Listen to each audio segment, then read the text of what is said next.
Hey y'all, my name's Kirsten, and if you're new here, make sure you subscribe. Today's video is going to be a Q&A. I asked y'all on the community page to leave me some questions, whether it be about dental assisting, life, relationships, military, whatever it is. I just told you to leave them down below, and y'all asked some really good questions, so we're just going to go ahead and jump right into the questions. My handy dandy computer right here, and we're just going to do this, okay? So, if you see me looking down, it's because I'm looking at my laptop and I'm reading the question. First question is from Marissa, and she asks, I'm wanting to go to school for dental assisting, but I'm shy when it comes to talking to new people. Will I be any good at this job if I get nervous easily? Okay, so for me, I'm not the best at talking to people unless I really know them. And when I really know someone, I definitely let my walls come down and I can easily talk to people. But what I think is really good about being a dental assistant is you're really only working with one patient at a time. So it's not like you're going to be surrounded by hordes of people that you have to talk to. You literally just have to have a conversation with one person. And the thing that I just tell myself is, as long as you're being polite, asking them about their family, asking them about what they like to do for fun, or, if they're returning patients, ask them how, if they went on a vacation, ask them about their vacation. If their child got married, ask them about that. If, say, their daughter had a baby, ask them about that. Really forming a relationship with these patients, because honestly, that helps them, really respect your office and you, but it makes it so much easier for you to continue to talk to them and just let your walls down. Say someone walks in with a football shirt on. I love football, so I'm going to comment on their shirt just to spark conversation, to make it flow, to try to make it a little bit less awkward, but always being polite, kind, and courteous. It's okay to be nervous. That's just going to come with time. I was extremely nervous. I was very nervous in the beginning too, in clinicals and things like that, and when I started at my first real office. But it definitely comes with time and practice, and you just have to, honestly, you just got to fake it until you make it, and that is the best advice I can give you. You're going to make mistakes. You're going to, say dumb things sometimes, but just keep working at it. I guess what I'm trying to say is you can be a shy person and be a dental assistant. I feel like out of all the medical careers, the best one, if you're shy, is to be a dental assistant, because most of the time you're working in their mouth, so they can't talk to you to begin with. So just getting that initial conversation, in relationship building in the beginning, and then when they leave, but during the whole procedures and everything like that, they can't talk to you. Really, some try, but they really can't talk to you. So if you're more on the shyer side, introverted side, I think it is a good career to go into. The second question is from Allison, and she asks, I'm starting school in the fall and I'm a little nervous. Any tips? Okay, I got some tips. So if your program is anything like my program was, where it was half classroom side, half lab side, my biggest tip as going into a new program for dental assisting is just keeping your mind open. And really just embracing the people that are in your class. I know obviously not everyone's gonna get along, but I just know for me, I really became close with a lot of people that were in my dental assisting program. There's going to be a lot of new things thrown at you, terminology, procedures, things that you're just I'm never going to get this, I'm never going to get this. Dental assisting is literally such a repetitive thing. You just have to practice.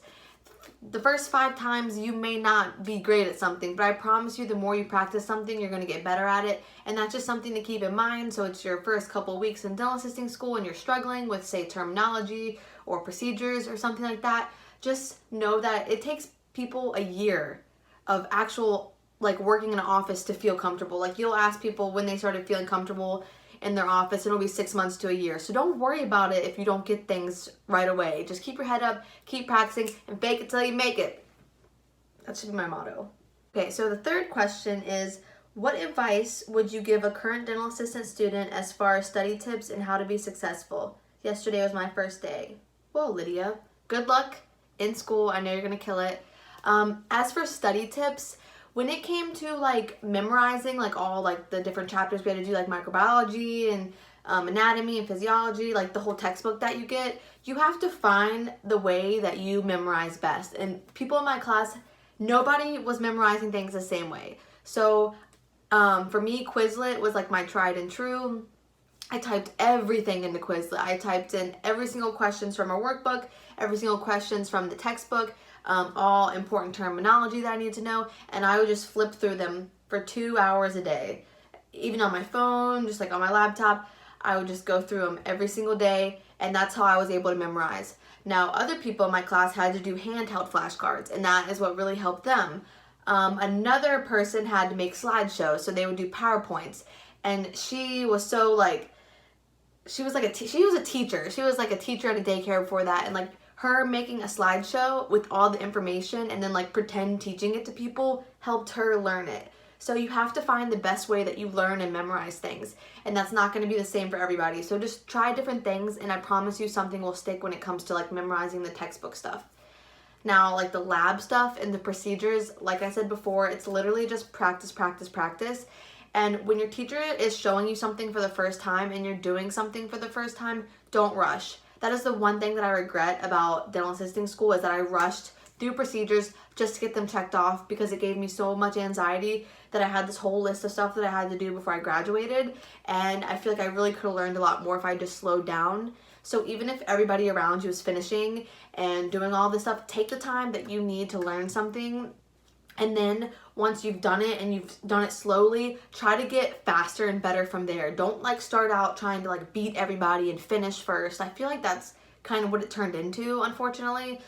But I mean, I guess it was kind of a competitive environment sometimes.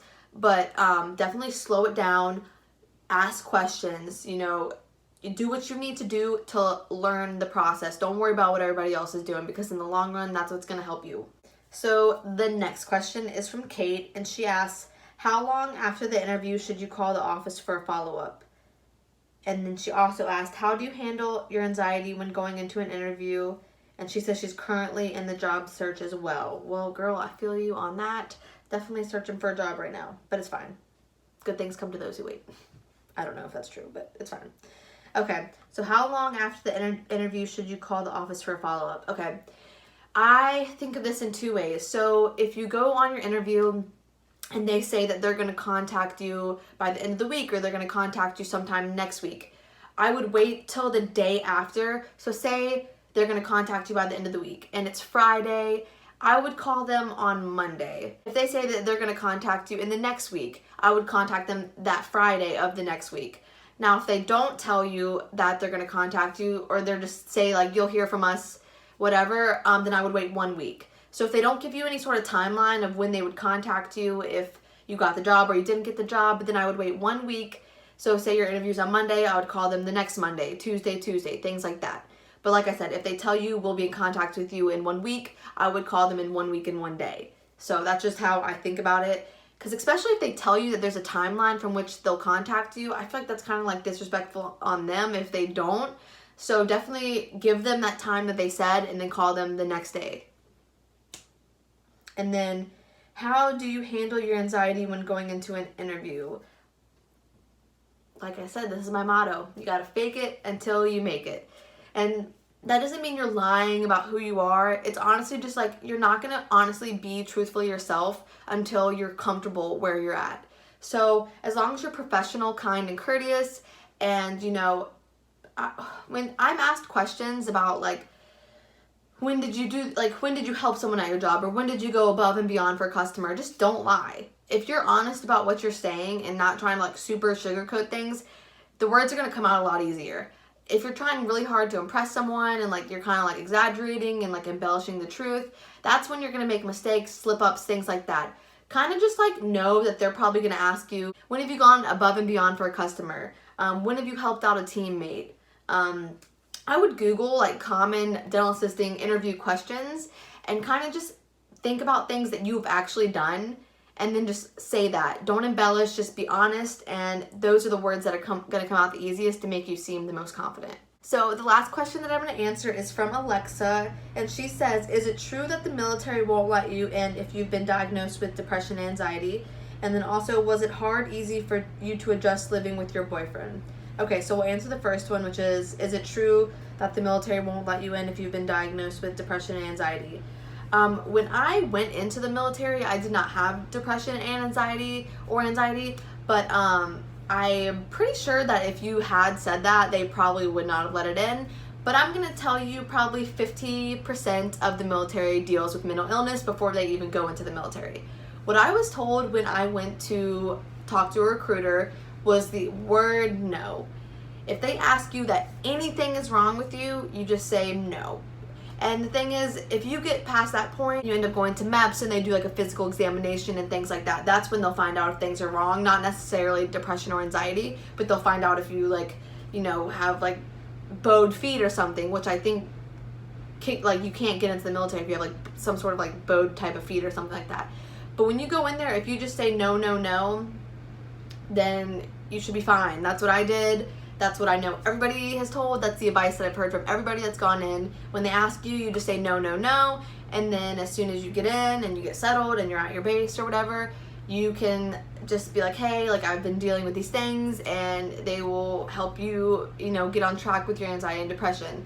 I don't know if that's what you wanted to hear, but that is pretty much the truth about what people do when they go and talk to recruiters and then going into MEPS and then getting into the military. Is you just, if you want to get in and you know you're physically well enough and maybe you're just dealing with anxiety and depression, you've been diagnosed with it, you just, I don't know, you have to prioritize it, you know, like, do you need to go into the military? Do you need that career? Do you need that money? Do you need the free education? Is it that important to you to tell them that you don't have anxiety and depression and then just deal with it when you get settled and can see a doctor?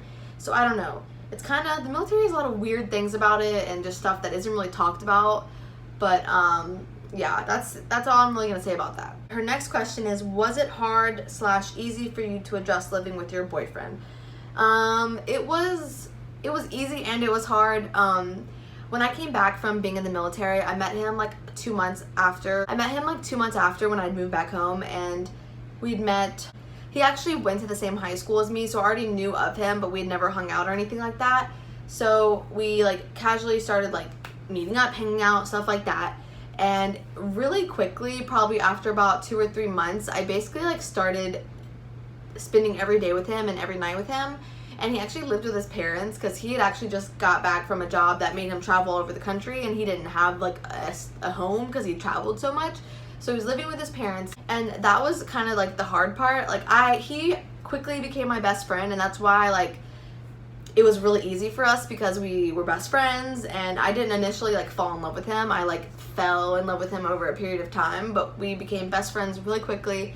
And I love his parents, I love his family, they're like my favorite people in the world. But just like being in your like lower to mid 20s, it's kind of like hard to live with your parents because you have this mindset of like you want to be like independent and like living on your own, and you don't want someone to be like telling you to do stuff when you don't want to do stuff. So that part was like a little bit harder. But now that we live in our own home that we rent in Florida, it's a lot better. And yeah, no, it's super easy. I feel like if you're not friends with someone before you start dating them, like we just became such good friends so quickly, and like we didn't even start dating till I would say probably about 4 or 5 months into like talking and dating or whatever, and we were more of just best friends that hung out all the time. And then he asked me to be his girlfriend in like April or something, I think. I don't actually know what day we started dating. It's not that big of a deal to me. But yeah, moving in with him and living with him was super easy because we got along. We like to do the same things, and you know, it just felt super natural. And I don't know if that's how it is for all the people that end up together, but for us that was really easy. So we've basically been living together for almost 3.5 years now, and I'm not tired of it. So yeah. Alright y'all, so that's all the questions I'm going to answer for right now. This video is probably already like over 10 minutes long, but I love you guys so much, and I'll see you in my next video. Bye.